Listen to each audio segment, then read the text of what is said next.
Nag-stretching ragud ko diri sa dalan nga murag ako'y tag-iya. Push up dayon diri sa kalsada. Ingani ko kagahi sa amo Pero kay namay ni Agi nga motor or syempre padaplin ta, respeto ba? Ligsan pa lang ta dira Puti kamay ninyong tanan mga boss no. Karong adlaw mag-exercise ta. Para dili ta ma-behind sa atong body challenge nga 100,000 ba. Kay pag mudaog ko, automatic na nasa charity dritso. Suuton dayon nato ni atong uncle support nga para sa uncle, human medyas dayon nga walay laba-laba. Isunod dayon nato ni atong sapatos nga pulang hastang hayaga. Sa sobra gali niya kahayag, posible makasilaw nig mata. Ug ay mog kabalaka kay pagmudaan ihatag na ko ni sa inyo ha. Unya mo adto sa ko para makasugod na ko og sayo. Sa paggawas na ko aning gate wala na ko gisayang nga panahon. Ay taysa nay ni Agi nga tao ato sang tanduon. Bag-o na to ipadayo ng atong mga buhatunon. Nag-stretching ragud ko diri sa dalan nga murag ako'y tag-iya. Push up dayon diri sa kalsada. Ingani ko kagahi sa amo Pero kay namay ni Agi nga motor or syempre padaplin ta, respeto ba? Ligsan pa lang ta dira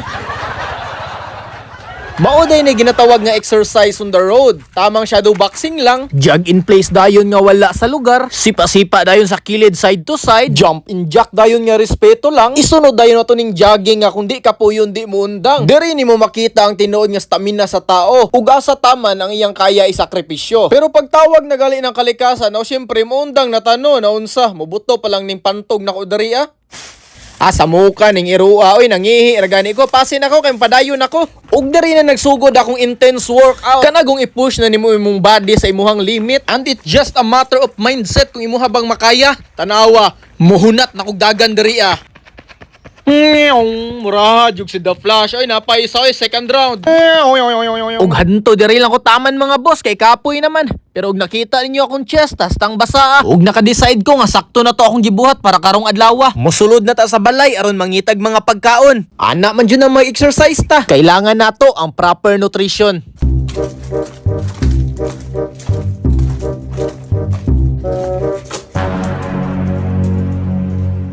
Ug kay nakakita man tagbutong, di na to ni palampason. Ato ning abrihan ug ato ang imnon.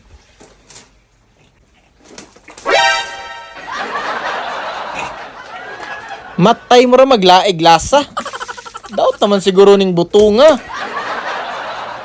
Dakot man dahil ni di ay. Te pila ni kaadlaw te, 5 ni kaadlaw ni butong diri na. Di naglasa bahala na ng butong dira mga boss, mangita na lang taglaing pagkaon diri sa lamisa. Kay nakakita mo kog star bread, ako ano untang kaunon. Pero naka-realize ko, taas man dinig sugar content, taas mo ni carbohydrate. Ay kanina lang sigurong balot, pero gabi pa manggod ni wa nahurot. Murag isungog jud ko ba. Kanina lang ako ang asukar sa star bread oy, lami pa. Pero kay wala pa man ko na kontento, sundan na to ni sa pagkaon sa kapayas. Syempre, tanggalon sa pud nato ning lisodaan mga boss, kay moturok ba na sa tiyan pag imong kaunon.